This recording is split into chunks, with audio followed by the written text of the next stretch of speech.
Hello दोस्तों, कैसे हैं आप। मैं आपका सेकंड पार्ट पर बात करता हूं।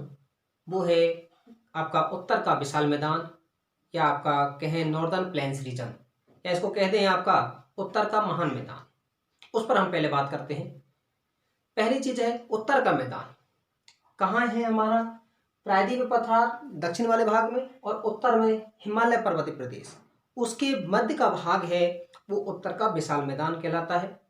जो कि मैंने पहले बताया कि महान हिमालय से निकलने वाली नदियां हैं आपकी, हम कहें सिंधु है, अर्थात हिमालय से निकलने वाली नदी सिंधु है, आपका गंगा है, यमुना है, इधर आपका ब्रह्मपुत्र है। इन नदियों ने है इस मैदान का विस्तार किया है, इस मैदान का निर्माण किया है, जो कि हमारा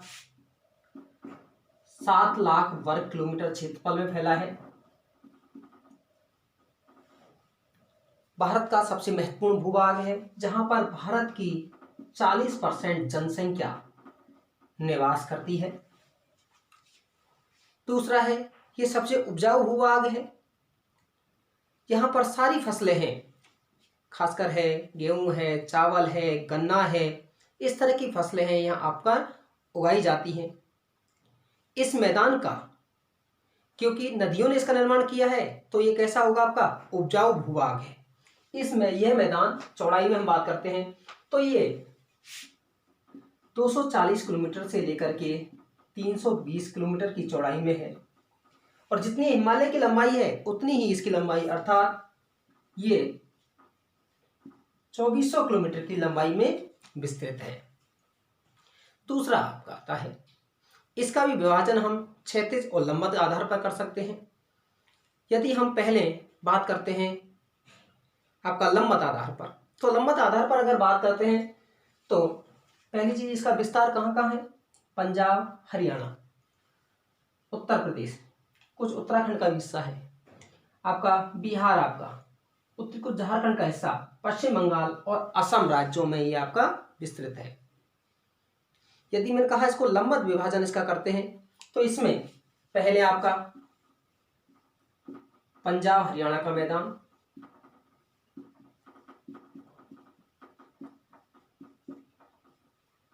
हरियाणा का मैदान, जो कि आप नाम सुना होगा पंजाब किस लिए कहा जाता है।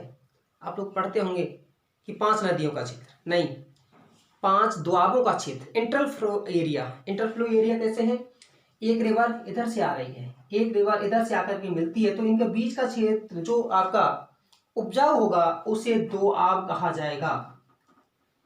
आब का मतलब पानी, वाटर, दो का मतलब दो है आपका, अर्थात 2 नदियों के बीच का क्षेत्र दोआब कहा जाता है। और यहाँ पर 5 दोआब हैं। 5 दोआब कौन से हैं, आपके नदियों के नाम हैं उनके लिए हैं। जैसे कि आपका सबसे पहले है ब्यास और सतलज के मध्य, ब्यास और सतलज के मध्य विस्तृत दोआब। उसके बाद है ब्यास और रावी,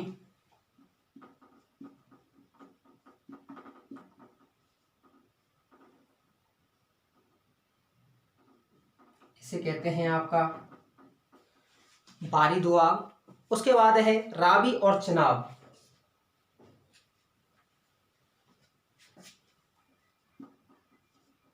रावी और चिनाब के बीच में है रचना दोआब, रचना दोआब। उसके बाद नेक्स्ट हम बात करते हैं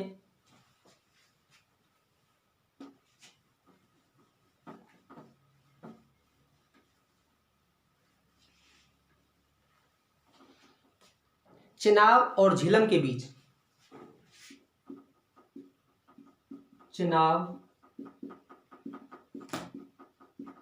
और झेलम के बीच छाछ दोआब।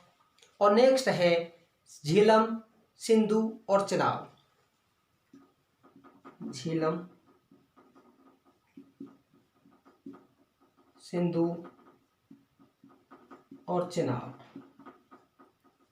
हम इसको नदी वाले टॉपिक में और अच्छे से बताएंगे आपको कि कहाँ पर कौन सा है। वहाँ पर है इसको सिंध, सागर दोआब,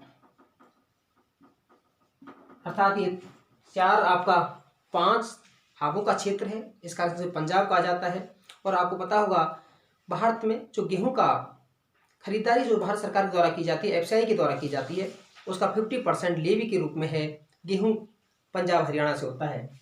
ये आपका पंजाब हरियाणा का मैदान। उसके बाद हम बात करते हैं कि दूसरा हम कहते हैं गंगा का मैदान। गंगा के मैदान में है, जिसमें उत्तराखंड भी है, उत्तर प्रदेश भी है आपका, दिल्ली भी है आपका, और आपका बिहार आपका। फिर एक असम का मैदान, जो कि असम राज्य में ब्रह्मपुत्र नदी के क्षेत्र में, और एक है इसको कहते हैं गंगा और ब्रह्मपुत्र का मैदान, जिसमें हमारा पश्चिम बंगाल और ये असम वाला एरिया जो निचला वाला भाग है, उसमें हम इन 4 भागों में आपका बांटा जाता है। नेक्स्ट, इसका विभाजन हम उत्तर से दक्षिण की ओर भी करते हैं। वो किस तरह से है?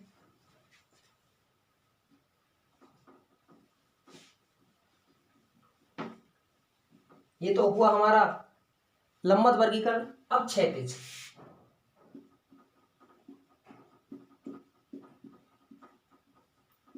विभाजन।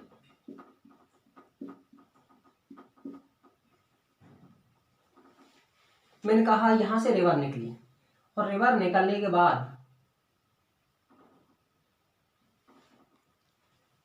इसके साथ बहुत सारे कंकड़ पत्थर होंगे। पहले बड़े पत्थर हैं वो कहाँ होंगे? इस ट्रांस हिमालय के पास।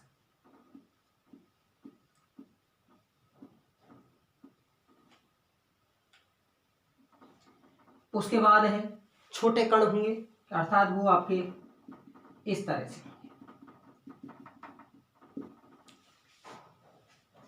अर्थात हिमालय से निकलने वाली नदियां अपने साथ लाए हुए कंकड़ पत्थरों के बड़े मलबा का जमाव है, किसी भाग पर कर देते हैं, जिसे हम बहावर। ये आपका 8 से लेकर के 16 किलोमीटर की चौड़ाई में है। कहां से कहां तक पाया जाता है? इधर से सतलज से लेकर के तीस्ता नदी तक।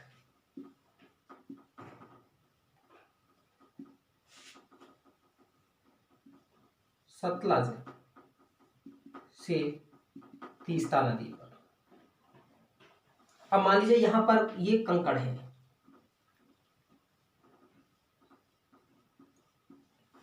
यहां हम कोई पानी डालते हैं तो कंकड़ पत्थरों में है, बड़े बड़े पत्थरों में है, पानी कहां जाएगा? नीचे चला जाता है। लेकिन यहाँ आपके बारीक कण है, मिट्टी है, तो ये गया हुआ पानी है वो कहां से निकलता है? इस वाले भाग से। अर्थात बहावर के दक्षिण में सटा हुआ भाग, उसे हम तराई कहते हैं। ये आपका बहावर,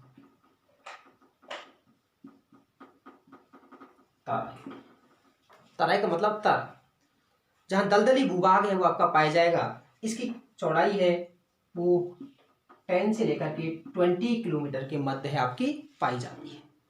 इसमें बारीक कण होते हैं तथा ये सघन बसा हुआ क्षेत्र होता है। इसी भूभाग में है हमारे जितने राष्ट्रीय पार्क हैं। और आपका जब भारत पाक का विभाजन हुआ तो बहुत सारे शरणार्थियों को है हमने इस भूभाग में है आपका जगह दी, जबकि बहावर वाले भाग में है मोटे कंकड़ पत्थरों का जमाव है आपका पाया जाता है, जो कि पारगम होती हैं, जिसमें पानी है अर्थात जल है वो आसानी से अंदर चला जाता है। नेक्स्ट है आपका 2 भाग और करते हैं ऊंचाई के आधार पर। वो है एक आपका बांगा का खादर और बांगड़।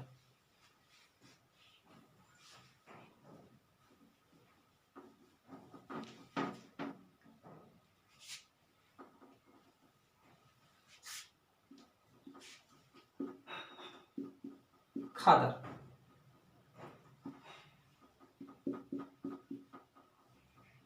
देखिए, खादर क्या है? जो निचला भाग होगा, जहां पर बाढ़ का पानी अर्थात नदियों का पानी है प्रतिवर्ष पहुंचता है।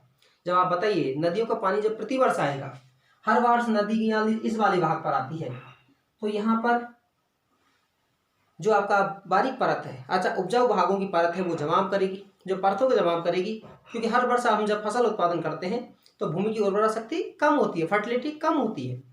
तो जब इसका जमाव होगा तो इससे उपजाऊपन अधिक होगा, अर्थात नवीन जलोढ़ मृदा है, न्यू एल्यूवियल सॉइल है, इस कारण इसको क्या कहा जाता है, खादर कहा जाता है।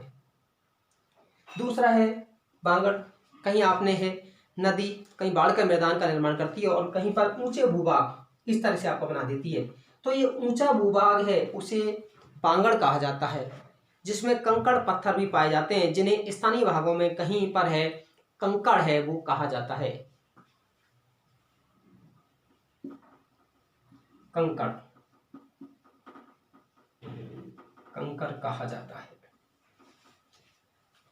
ये है आपका सबसे महत्वपूर्ण है, क्योंकि इसी में है हमारी जनसंख्या का है अधिकांश जो लोगों की उदर पूर्ति का आधार है हमारा कौन सा है, ये आपका उत्तर का मैदान ही है। नेक्स्ट हम बात करते हैं अगला इसका प्रायद्वीपीय भारत।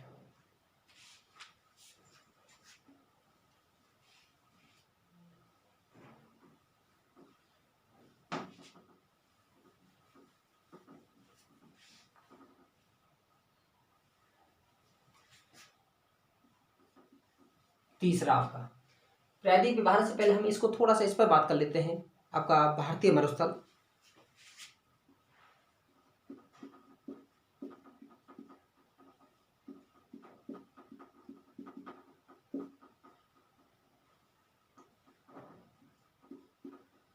द इंडियन डेजर्ट,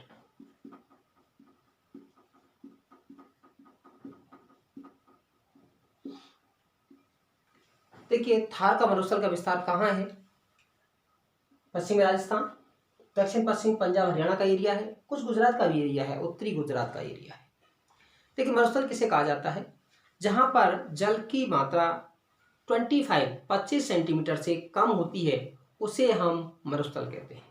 लेकिन ऐसा नहीं है कि हम मरुस्थल का महत्व नहीं हो, हर प्रकृति में है, हर चीज का अपने स्थान पर महत्व है, क्योंकि ये हम यहाँ पर टेम्परेचर अधिक रखता है, जो टेम्परेचर अधिक रखता है तो यहाँ लो प्रेशर बनता है, तो जब लो प्रेशर बनता है तो हवाओं को आकर्षित करता है, और जब आकर्षित करता है तो यहाँ पर वर्षा है, भारत में वर्षा कराने में ये आपका सहायक होता है। यहाँ पर आपकी बलुई मिट्टी अर्थात मरुस्थलीय मिट्टी पाई जाती है, इसमें मोटे अनाज हैं उनका उत्पादन है आपका किया जाता है, जैसे कि आपका बाजरा, मक्का, ऐसे मोटे अनाज हैं वो किए जाते हैं, उत्पादित किए जाते हैं। यहाँ पर प्रमुख नदी है वो लूनी है, जिसका जल है बालोतरा बाड़मेर तक मीठा है, उसके बाद खारा हो जाता है। बताया जाता है कि ये पहले प्राचीन सामुद्रिक वाहक का अवशेष है, इस कारण से यहाँ खारापन अधिक मिलता है। साथ ही साथ और भी आपका कुछ विद्वान है इसे प्रायद्वीपीय भारत का अंग मानते हैं, जबकि कुछ विद्वान है इसे आपका उत्तर के मैदान का ही हिस्सा है वो आपका बताया जाता है। दूसरा है कि ये आपका भारत का इस वाले भाग में है बरखान है, बालू के टिब्बे हैं, सैंड डन्स हैं वो आपके पाए जाते हैं, जो भारत पाक की सीमा के समानांतर हैं वो मिलते हैं। अगले पर अब हम चलते हैं प्रायद्वीपीय भारत।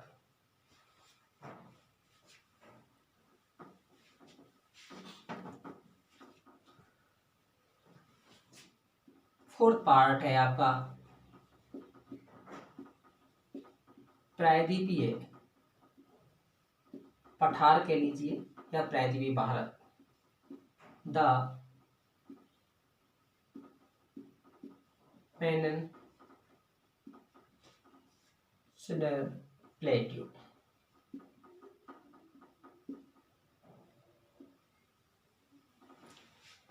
देखिए प्रायद्वीपीय भारत ये भी आपका बहुत बड़ा भूभाग है, जो कि लगभग 16 लाख पर किलोमीटर के एरिया में है, विस्तृत है। हमने पहले बताया था कि ये गोंडवाना लैंड का अवशेष है, और जब गोंडवाना लैंड का अवशेष होगा तो ये कठोर भूभाग है, जो कि आग्नेय कायांतरित अर्थात आपका इग्नियस रॉक्स, आपका मेटामॉर्फिक जो रॉक्स हैं उनका आपका बना हुआ है। ये आपका एक टेबल नुमा आकृति में है, जो बहुत विस्तृत है, चौड़ा है। दूसरा है कि इसका विस्तार है आप देख पा रहे होंगे उत्तर में आपका किससे लगा हुआ है, गंगा यमुना अर्थात उत्तर के मैदान से लगा हुआ है। वेस्टर्न वाला भाग है इसका तटीय वाला भाग, और पूर्वी वाला भाग तटीय वाले भाग से। साथ ही साथ है इसी में है आपका, आगे तक हम चलते हैं तो आपका मेघालय की पहाड़ियों तक इसका विस्तार है वो आपका पाया जाता है। अब उसको हम बात करते हैं। इस पठार को सामान्य रूप से 2 भागों में बांटा जाता है। आपका एक कहते हैं मध्य उच्च भूमि,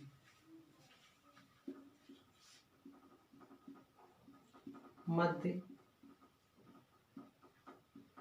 उच्च भूमि, mid highland area. Mid highland area में कौन सा है, जो आपका खासकर मालवा का पठार वाला एरिया है,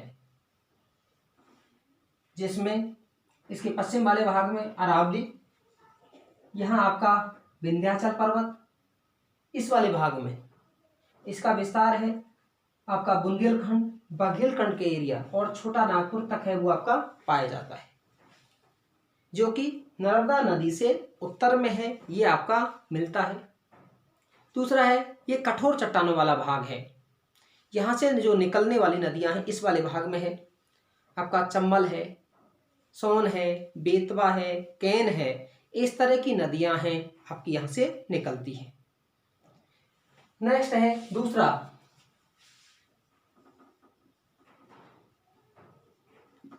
दक्कन का पठार या दक्षिण का पठार, जिसमें ये पूरा भाग है जिसे हम त्रिभुजाकार रूप में नाम दिया जाता है। त्रिभुजाकार है, इसी वाले भाग से है भारत की जो महत्वपूर्ण नदियां हैं, जिसमें हमारी गोदावरी है, कृष्णा है, कावेरी है, वो वाली भाग इसमें पाई जाती हैं। यहाँ पर अगर हम चल देंगे पश्चिम वाले भाग, पूर्वी वाले भाग में, जैसे हम चलते हैं सतपुड़ा पर्वत, विंध्याचल हो गया, सतपुड़ा पर्वत है जो कि आपका आगे तक आपका महादेव है, मैकाल है, उनकी पहाड़ियों तक है, अर्थात सतपुड़ा, महादेव, कैमूर, मैकाल की पहाड़ियों तक इसका विस्तार है, उसकी उत्तरी सीमा है वो पाई जाती है, और ये आपका उच्च भूभाग है।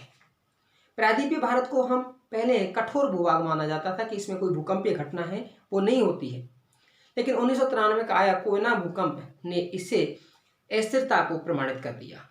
उसके बाद में हम थोड़ा सा और देखते हैं उत्तर पूरब की ओर, अर्थात इसको एक और ले लेते हैं, तीसरा उत्तरी पूर्वी पठारी क्षेत्र, जिसमें ये आपका मेघालय का पठार है, कार्बी एंगलांग का पठार है, अर्थात इसमें हम शामिल करते हैं मेघालय, दूसरा है कार्बी एंगलांग पठार को है इसके अंतर्गत शामिल किया जाता है। नेक्स्ट है इसी में हमारा नीचे की तरफ चलते हैं, नीलगिरी है, अन्नामलाई है, पालनी की पहाड़ियाँ हैं, इस तरह से। लेकिन इस पठार वाले भाग को है 2 भाग और किए जाते हैं, इसको हम कहते हैं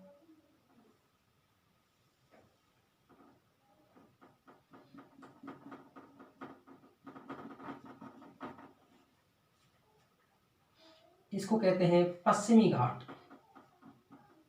और इसको कहते हैं पूर्वी घाट, ईस्टर्न घाट और वेस्टर्न घाट। इनमें आपस में थोड़ा सा देख लेते हैं, पूर्वी घाट और पश्चिमी घाट। देखिए पूर्वी घाट है, पूर्वी घाट इसकी जो औसत ऊंचाई है वो आपका 600 मीटर है, 600 मीटर है, जबकि पश्चिमी घाट की जो औसत ऊंचाई है वो 900 से लेकर के 1600 मीटर है। पश्चिमी घाट और पूर्वी घाट।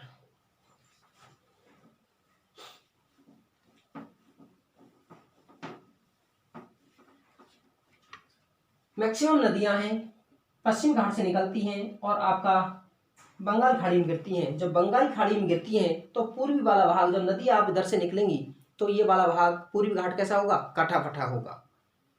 अंतर भी पूछता है कई बार है, पूर्वी घाट और पश्चिम घाट में अंतर क्या है। पहला तो यही है कि इसकी ऊंचाई है अधिक है, अर्थात 900 1600 मीटर है, जबकि इसकी औसत ऊंचाई है 600 मीटर 600 मीटर है।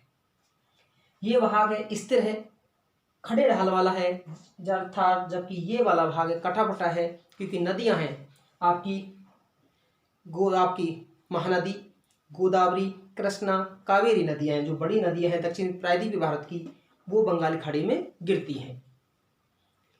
नेक्स्ट है पूर्वी घाट की जो सर्वोच्च चोटी है, पूर्वी घाट की सर्वोच्च चोटी वो महेंद्रगिरी है, जो कि आपका उड़ीसा राज्य में, ठीक है, उड़ीसा राज्य में। लेकिन हम पश्चिम की तरफ बात करते हैं। पश्चिम में या पश्चिम घाट की जो सर्वोच्च चोटी है, वेस्टर्न घाट की जो सर्वोच्च चोटी है, सबसे ऊंची है अनाई मुदी, जो कि 2695 मीटर की ऊंचाई पर है। दूसरी दोदा बेटा है,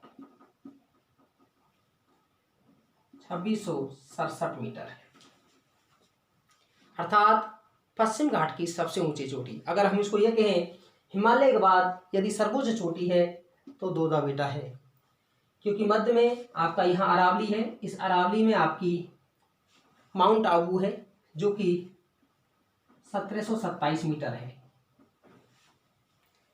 उसके बाद यदि सर्वोच्च चोटी है, अगर हम किसको कहें हिमालय के बाद सर्वोच्च चोटी है, तो कौन सी है, दोदा बेटा है। इसी में कई आपके दर्रे पाए जाते हैं, जैसे थाल घाट है, बोर घाट है, पाल घाट है, और यहाँ पर है ये दोनों आपस में मिल जाते हैं, नीलगिरी की पहाड़ियाँ हैं, इन दोनों को पश्चिम घाट और पूर्वी घाट को आपस में जोड़ने का कार्य करती है। हमने और बताया कि प्रायद्वीपीय भारत ही अर्थात पेनिनसुलर जो प्लेटू है, यही मैंने पहले बताया था कि हमारा जैसे ब्रेन है, अर्थात ये आपका जो फोरहेड है, बहुत सारे मिनरल हैं, अर्थात हम सोचने समझने की शक्ति है। इसी तरह से है हमारे पर्वतों में पठारों में है सारे खनिज पाए जाते हैं। हमारी फर्टिलिटी यहाँ हम जो बहुत सारे कॉस्मेटिक का यूज करते हैं, तो उसी तरह से हमारा उत्तर का मैदान है वो उपजाऊ मैदान है, और जो कि पर्वत वाला भाग है, ऊंचा उठा हुआ भाग है, ये हमारा पर्वत वाला भाग है, जो कि ना तो अधिक हार्ड रॉक का है ना ही सॉफ्ट का है, ठीक है। तो इस तरह की हमारी स्ट्रक्चर है। नेक्स्ट हम बात करते हैं आपका कोस्टल रीजन पर।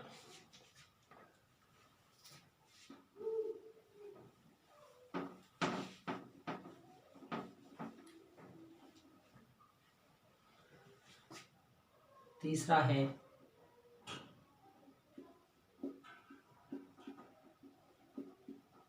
तटीय क्षेत्र, द कोस्टल रीजन।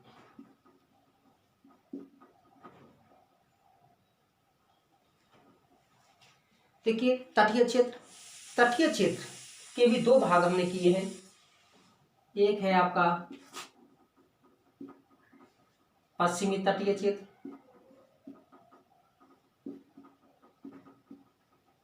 इसको कहते हैं हम वेस्टर्न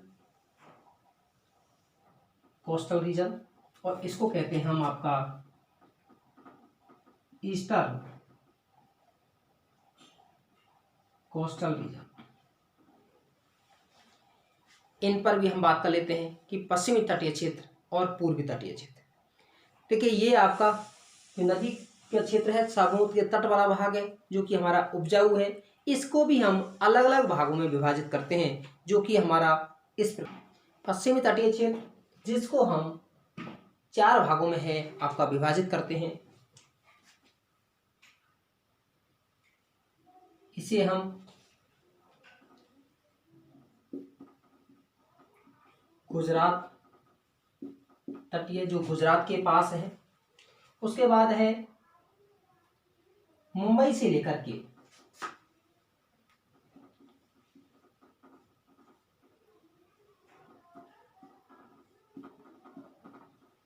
गोवा के मध्य, जिसे हम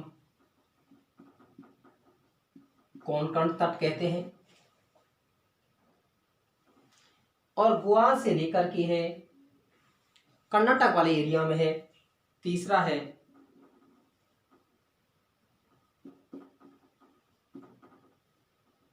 गोवा से लेकर के है कर्नाटक में, इसे हम कन्नड़ तट कहते हैं। और फोर्थ है केरल के पास, इसे मालाबार तट कहते हैं। ये वाला भाग है सकरा है, क्योंकि इस तरफ नदियों का प्रवाह है हमारा कम होता है। साथ ही साथ ये भाग इस तरह से है, मान लीजिए एक इस तरह से ढाल हो, नदियां निकलेंगी तो मलबा जमाव करेंगी, लेकिन आपका इस तरह से हो तो सागर का विस्तार हो, जैसे ही कटाव करेंगी मिट्टी है वह करके कहाँ चली जाएगी, समुद्र वाले भाग। अर्थात ये कैसा है, सकरा है। अर्थात इस पश्चिम तटीय मैदान की जो चौड़ाई है 64 किलोमीटर है, जो कि खम्बात की खाड़ी से कन्याकुमारी तक है। दूसरा हम बात करते हैं पूर्वी तटीय मैदान।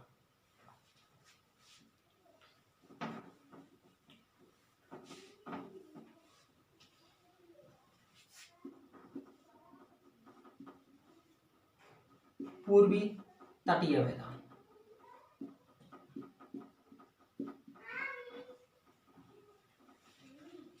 देखिए वीडियो बड़ा हो रहा है, आप घबराइए ना, आप बंद करके दोबारा देख लीजिएगा, पॉज करके देख लीजिएगा।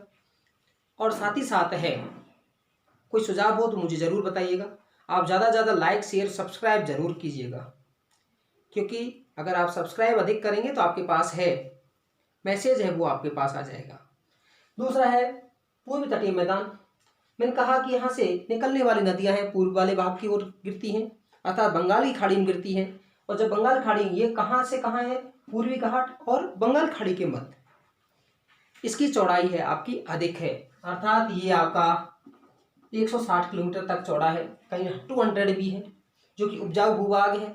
इसके दो भाग करते हैं, दो भाग। यदि हम उत्तर से चलते हैं, गंगा के डेल्टा से लेकर के है कृष्णा नदी तक है, इसके उत्तरी वाले भाग को है उत्तरी सरकार तट,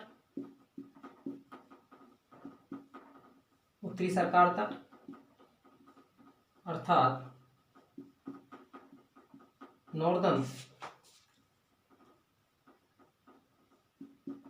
सरकार कोस्ट कहते हैं।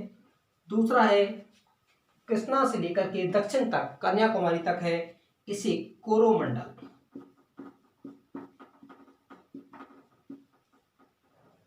कोरोमंडल तट कहते हैं, जो कि पश्चिम तट की तुलना में है क्या है, हमारा चौड़ा है, विस्तृत है, जिसमें चावल का उत्पादन अधिक किया जाता है, जबकि पश्चिम वाले भाग में है मसालों का उत्पादन अधिक किया जाता है। यहाँ पर हम देखेंगे तो आपका पुलिकट झील है, आपका पहले देखें चिल्का, कोल्लेरू, पुलिकट झील।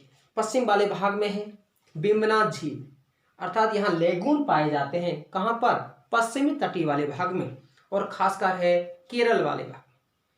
बेम्बनाथ झील को है कयाल जिसे अरब सागर की रानी भी कहा जाता है। एक और है, उसको भी हम इसमें बात कर लेते हैं, द्वीपीय क्षेत्र, द आइलैंड्स।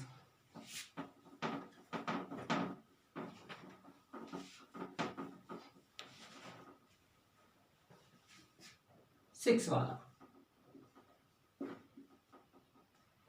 द्वीप समूह या द्वीपीय,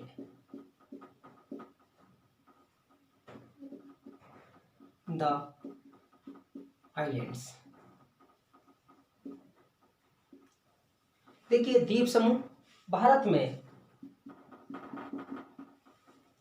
एक पश्चिम की तरफ अरब सागर अरेबियन सी, पूर्व की तरफ बे ऑफ बंगाल, बंगाल की खाड़ी है। द्वीप समूह की बात करते हैं तो यहाँ पश्चिम में आपका दो द्वीप समूह हैं, एक है आपका लक्षद्वीप समूह,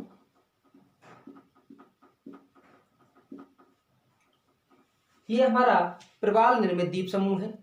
प्रवाल जो बहुत सारे जीव हैं, जब वो रहते हैं तो उनके ऊपर और अन्य जीव बनाते हैं, जिससे एक द्वीप विकसित होते हैं, वही आपका निर्मित है। कौन सा? आपका लक्षद्वीप समूह। इसमें 36 द्वीप हैं। यहाँ पर पक्षी अभयारण्य भी है। साथ ही साथ है इन द्वीपों पर, क्योंकि लक्षद्वीप समूह जिसकी राजधानी है क्या है? आपकी कवरत्ती है। दूसरी तरफ हम चलते हैं बंगाल खाड़ी, और बंगाल खाड़ी में है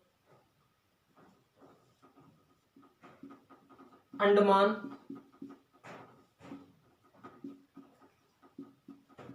निकोबार द्वीप समूह है, जिसमें 572 द्वीप हैं। इन द्वीपों में अगर हम कहें बड़े बड़े द्वीपों में बात करते हैं तो उत्तरी अंडमान, मध्य अंडमान, दक्षिणी अंडमान, निकोबार। इसकी सबसे ऊंची चोटी है सैडल पीक है।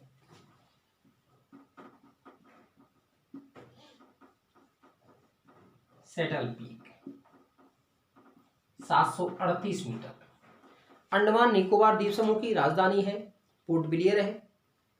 दूसरा है कि ये आपका अंडमान निकोबार द्वीप समूह में है, कुछ द्वीप हैं ज्वालामुखी निर्मित हैं, कुछ यहाँ पर नदी निर्मित भी है।